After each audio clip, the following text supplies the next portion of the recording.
Students, today we are going to learn how to draw timing diagram.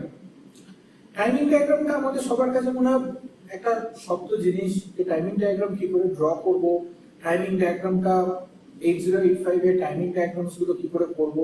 So timing diagram আমাদের কাছে একটা খুব crucial জিনিস হয়ে দাঁড়ায়, ড্র করতে খুব অসুবিধা হয়। কিন্তু টাইমিং ডায়াগ্রামটা ইজ মোস্ট ইজি। কিছু বেসিক মেথডের মধ্যে দিয়ে টাইমিং ডায়াগ্রামটা ড্র করতে হয়, আর টাইমিং ডায়াগ্রামটা ড্র করা is much easier. Let us check. আমরা স্টেপ বাই স্টেপ যদি টাইমিং ডায়াগ্রাম গুলো ড্র করা শিখি, we will have a series of videos timing diagram. I hope এই সিরিজ অফ ভিডিওসটা দেখার পরে টাইমিং ডায়াগ্রামটা আমরা সবাই ড্র করতে পারবো। Let's hope for the best. Okay. Now, timing diagram draw করার কিছু প্রি-রিকুইজিট আছে। First of all, we know that basic things that we know about 8085 microprocessor is that 8085 microprocessor is a 8-bit processor and its address line are 16-bit.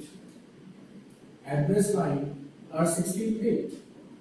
Now, it is a word size, you can say word size, and address line is 16-bit. Okay. Now, microprocessor has only 6 machine cycle. Okay.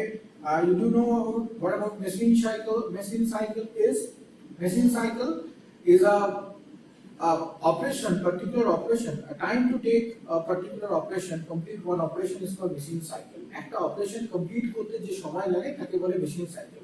আমরা খুব ছোট করে জিনিসটাকে যদি একটু break করে দেখে নিই, what is instruction cycle? We know that instruction cycle, the time required to complete one instruction is called instruction cycle. একটা ইনস্ট্রাকশন কমপ্লিট করতে যে সময় লাগে তাকে বলে ইনস্ট্রাকশন সাইকেল। আচ্ছা, ইনস্ট্রাকশন কি দিয়ে তৈরি হয়? ইনস্ট্রাকশন তৈরি হয় কালেকশন অফ অপারেশনস, অনেকগুলো অপারেশনস দিয়ে একটা ইনস্ট্রাকশন তৈরি হয়, রাইট? তাহলে a time required to complete one operation is called machine cycle. Machine cycle. Okay? So time required to complete one operation is called machine cycle. Right? Now, another thing is T state. What is T state? Okay? তাহলে একটা machine cycle complete করতে যতক্ষণ সময় লাগছে তাকে বলছে machine cycle. T state কি? Subdivision of one operation, subdivision of one operation performed under a single clock duration. একটা ক্লক ডিউরেশনে একটা অপারেশনের যতটুকু অংশ কমপ্লিট হচ্ছে that is called one T state, right? So আমরা জানি যে 8085 এর ওয়ার্কিং ফ্রিকোয়েন্সি কত? 3 megahertz, right? So working frequency যদি 3 মেগাহার্টজ হয় তাহলে টাইম পিরিয়ড কি? We know that 1/f, very easily. Then 1/f means কি? 0.33 into 10 to the power minus 6 second. That is the duration of one t state, right? তাহলে যদি আমি এটাকে ধরি this is my one operation, that is my one machine cycle, তার মানে একটা operation complete হচ্ছে, this is my one operation, this is the time span, যে টাইম স্প্যানটায় আমার একটা অপারেশন কমপ্লিট হচ্ছে, রাইট? এন্ড এই অপারেশনটা কমপ্লিট হতে that number of t state are required. Suppose this is t1, this is t2, this is t3, this is t4, this is t5, right? So we need 5 t state to complete these operations. তার মানে অনেকগুলো t state নিয়ে তৈরি হয় একটা machine cycle, অনেকগুলো টি state নিয়ে তৈরি হয় একটা মেশিন সাইকেল, অনেকগুলো মেশিন সাইকেল নিয়ে তৈরি হয় একটা ইনস্ট্রাকশন সাইকেল। তাহলে আমরা কোনো একটা ইনস্ট্রাকশনের টাইমিং ডায়াগ্রাম করতে গেলে আমাদেরকে কি আঁকতে হয়? টি স্টেট। টি স্টেটটা কি? ইজ আ ক্লক ডিউরেশন, তাই তো?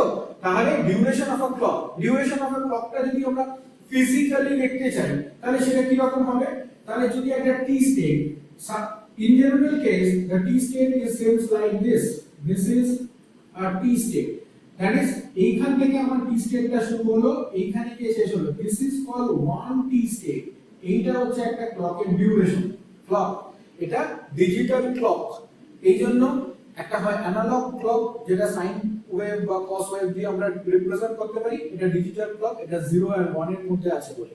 নাও 0 আর 1 এর মধ্যে আছে বলে আমরা এরকমও ড্র করতে পারতাম, but we haven't draw this because this is the duration, যে এই ডিউরেশন থেকে এই ডিউরেশন 0 থেকে 1 এ তো আর হট করে টিক করে যেতে পারে না, 0 থেকে 1 এ যেতে গেলে একটা প্রপাগেশন ডিলে টাইম থাকে, তাই জন্য আমরা ক্লকটাকে এই রকম ভাবে আঁকি। So this is the propagation delay time, যে 0 স্টেট থেকে, this is the 0 state and this is the 1 state and this is the duration, the 0 থেকে 1 এ রেজ করছে, এই রেজিং টাইমটার জন্য এটা এরকম স্ল্যান্টিং বা স্লাইডিং আমরা আঁকি।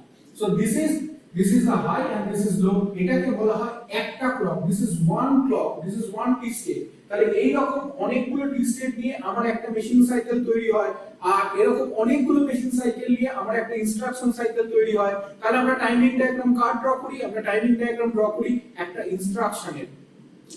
ইনস্ট্রাকশনের টাইমিং ডায়াগ্রাম ড্র করি। এই টাইমিং ডায়াগ্রাম ড্র করার কিছু কিছু প্রিরিকুইজিট আছে, এটা একটা ওয়ান অফ দ্য প্রিরিকুইজিট। আমরা আরেকটা জিনিস একটু দেখে নিই, যে আমরা বলছিলাম যে 8085 তো RISC architecture, you know that reduce instructions in computer. তাহলে এখানে বেশি ইনস্ট্রাকশনস নেই, বেশি অ্যাড্রেসিং মোডও নেই, only 256 instruction are there because 8-bit processor, so that means it can process 8 bit at a time, so 2 to the power 8 equals to 256 instructions are there। So as in এখানে মাত্র 256 টা instruction আছে বলে আমাদের এখানে addressing mode of very less, there are 5 addressing modes are there, not several type of addressing modes are there। Now there are only 6 machine cycles are there। What are the machine cycle? One is called opcode fetch. Opcode fetch is one of the machine cycle। Then another is memory read, then memory write, then IO read, then IO write. Another is interrupt acknowledgement, Now based on these 6 machine cycle we have several status signal। So timing diagram draw করতে গেলে আমাদেরকে সেই status signal গুলো স্ট্যাটাসটাও show করতে হবে, কখন কোন অপারেশনটা পারফর্ম হচ্ছে স্ট্যাটাস সিগন্যাল সেটাই ইন্ডিকেট করে, কখন কোন অপারেশনটা পারফর্ম হচ্ছে status signal indicate only that. So এখানে আমার কাছে আছে আইও আর M bar, so that means 1 হলে আইও অপারেশন হচ্ছে, 0 হলে মেমরি অপারেশন হচ্ছে। ওকে, S1 is the status signal and S0 is the status signal। দেখে নেওয়া যাক যে কোন অপারেশনটার জন্য কোন স্ট্যাটাস সিগন্যালটা কাজ করে। নাও এখানে থাকছে RD বার, অর্থাৎ রিড হবে যখন তখন অ্যাক্টিভ লোডটা 0 হবে, আর থাকছে WR bar. Okay, RD bar, WR bar. Now C this, এখান থেকে আমরা দেখে নিই যে অপকোড ফেচ, অপকোডটা কোথা থেকে ফেচ হয়? সমস্ত প্রোগ্রাম লেখা থাকে মেমরিতে, তাই জন্য অপকোড মিন্স কি ইনস্ট্রাকশনের অপকোডটা কোথায় আছে? মেমরিতে লেখা থাকবে, র‍্যামে লেখা থাকবে। তাহলে র‍্যাম থেকে ফেচ হবে, তার র‍্যামটা কি? মেমরি, তার জন্য এখানটা 0, আর অপকোড ফেচের স্ট্যাটাস সিগন্যাল হয় 1 1। ওকে, নাও মেমরি রিডের ক্ষেত্রে মেমরি মানে 0 হবে, রিডের ক্ষেত্রে স্ট্যাটাস সিগন্যাল হয় 1 0। ওকে, তাহলে আইও রিডের ক্ষেত্রে কি হবে? 1 1 0, কারণ এটা 1 আর এখানটা 1 0। নেক্সট মেমরি রাইটের ক্ষেত্রে স্ট্যাটাস সিগন্যাল কি হবে? 0 0 1, রাইটের ক্ষেত্রে স্ট্যাটাস সিগন্যাল হয় 0 1। তাহলে আইও রাইটের ক্ষেত্রে স্ট্যাটাস সিগন্যাল কি হবে? 0 0 1। তাহলে আইও রাইটের ক্ষেত্রে স্ট্যাটাস সিগন্যাল হলো 0 1।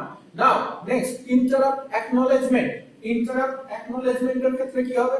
ইন্টারাপ্ট অ্যাকনলেজমেন্টের ক্ষেত্রে দিস আইও রাইটের ক্ষেত্রে 1 0 1 এন্ড ইন্টারাপ্ট অ্যাকনলেজমেন্টের ক্ষেত্রে 1 1 1, রাইট? তো in that case opcode fetch means কি? মেমরি থেকে অপকোডটাকে রিড করছে, তাহলে রিড 0 রাইট 1। তাহলে মেমরি থেকে রিড করা মানে রিড করছে, রিড 0 রাইট 1। মেমরিতে রাইট করা মানে কি? Read 1 write 0। আইও থেকে রিড করছে মানে কি? Read 0 right 1। আইও তে রাইট করা মানে কি? That is read 1 write 0। Interrupt অ্যাকনলেজমেন্টে কিছু নয়, রিড রাইট কোন অপারেশন হয় না। It is one of the prerequisite how the status signal is going on. Now another thing is that timing diagram এর ক্ষেত্রে আরেকটা prerequisite আছে, that is how the address and data are separated. Okay, so we want to know that how the address and data are separated. Okay, now we know that 8085 এর মধ্যে আমার কাছে there are 16 address line, but A15 to A8 this is independent address line, and AD0 to AD7 to AD0, that means the lower order address bus, if we divide 16 bit in two parts, তাহলে এটা আমার কি A0 to A7 বা A0 to A7, তাহলে এখানে 8টা bit আছে, আর এখানে কটা আছে A8 to A15, তাহলে এখানে কটা বিট আছে 8টা বিট আছে, তাহলে এখানে 8টা এখানে 8টা, দু জায়গায় 8টা বিট আছে, রাইট? তাহলে এটাকে বলছে হায়ার অর্ডার অ্যাড্রেস লাইন আর এটাকে বলছে লোয়ার অর্ডার অ্যাড্রেস লাইন। 8085 এ লোয়ার অর্ডার অ্যাড্রেস লাইনের সাথে ডেটা বাসটা মাল্টিপ্লেক্সড অবস্থায় থাকে। এই জায়গাটা খুব ইম্পর্টেন্ট, মাল্টিপ্লেক্সড অবস্থায় থাকে কারণ to reduce the number of pin in a chip. এখন এই ডেটা বাসটাকে যদি আমাকে সেপারেট করতে হয়, কারণ যখন আমরা অ্যাড্রেস অ্যাক্সেস করব তখন আমার A15 থেকে A0 পুরোটাই দরকার, তাহলে আমাকে ডেটা বাসটাকে আর অ্যাড্রেস বাসটাকে সেপারেট করতে হবে।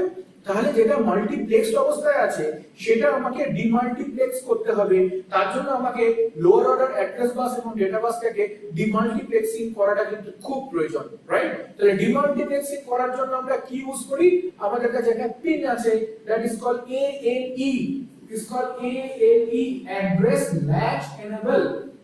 তো সেটা দিয়ে কি করি, so suppose this is a microprocessor 8085, this is 8085, now A15 থেকে A8, A15 থেকে A8, this is a higher order address bus, okay?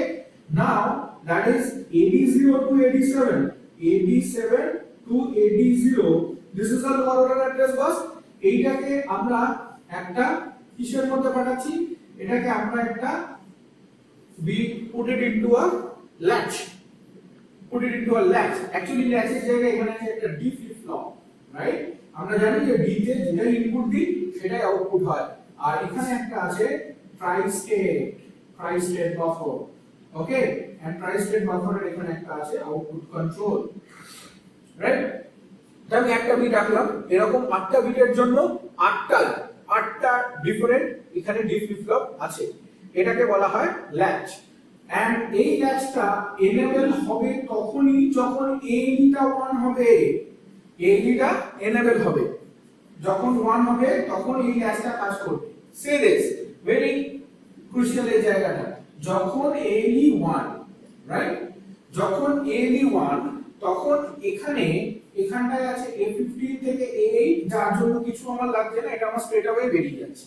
কিন্তু ALE যখন 1 তখন আমার বের হচ্ছে লোয়ার অর্ডার অ্যাড্রেসটা, অর্থাৎ A7 থেকে A0, রাইট?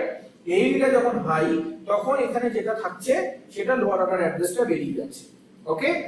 এন্ড যখন ALE-টা 0 হয়ে যাচ্ছে তখন আর এই জায়গাটায় কিছু যাচ্ছে না, ALE 0 হয়ে যাওয়া মানে এই ডি ফ্লিপ ফ্লপটা ব্লক করে দেবে, এটা ডিসেবল হয়ে যাবে, এটা ডিসেবল হওয়া মানে ও এখানে যে সিগন্যালগুলো আসবে সেগুলো ফার্দার অ্যালাউ করবে না, তখন এই সিগন্যালগুলো আর এখান থেকে বের হবে না, তখন এইখান থেকে কাজ করবে হচ্ছে কি দ্যাট ইজ D7 থেকে D0, that is D7 থেকে D0, and data bus you know that it is a bidirectional and address bus is a unidirectional। now address R data দুটো তো কখনো একই সময় অ্যাক্সেস হচ্ছে না, প্রথমে কি অ্যাক্সেস হয় অ্যাড্রেস, ওই অ্যাড্রেসে পৌঁছে গিয়ে আমি ডেটাটাকে দিলাম। আমাকে যদি কোনো একজনের বাড়িতে যেতে হয় তাহলে কি করতে হবে, আগে তার অ্যাড্রেসটা কালেক্ট করতে হবে, দেন তার অ্যাড্রেসটা কালেক্ট হয়ে গেলে সেখানে গিয়ে পৌঁছে আমি তার থেকে কিছু নিতে পারবো। তো ফার্স্ট কি আসবে address, then data. So as it because যেহেতু অ্যাড্রেস আর ডেটা একসাথে অ্যাক্সেস হচ্ছে না, তাই জন্য ALE-টাকে 1 করে আমি অ্যাড্রেসটাকে রিচ করে যাচ্ছি। এবার যে অ্যাড্রেসটা রিচ করে গেলাম তখনই সঙ্গে সঙ্গে ALE-টাকে আমি 0 করে দিচ্ছি, তখন সঙ্গে সঙ্গে কি হয়ে যাচ্ছে অ্যাড্রেসটা জেনারেট অফ হয়ে যাচ্ছে, তখন ডেটা বাসটা কাজ করছে, okay? This is how these are the prerequisite of designing timing diagram। now we move to the timing diagram. In the next class we will draw a timing diagram of a particular operation or instruction, right?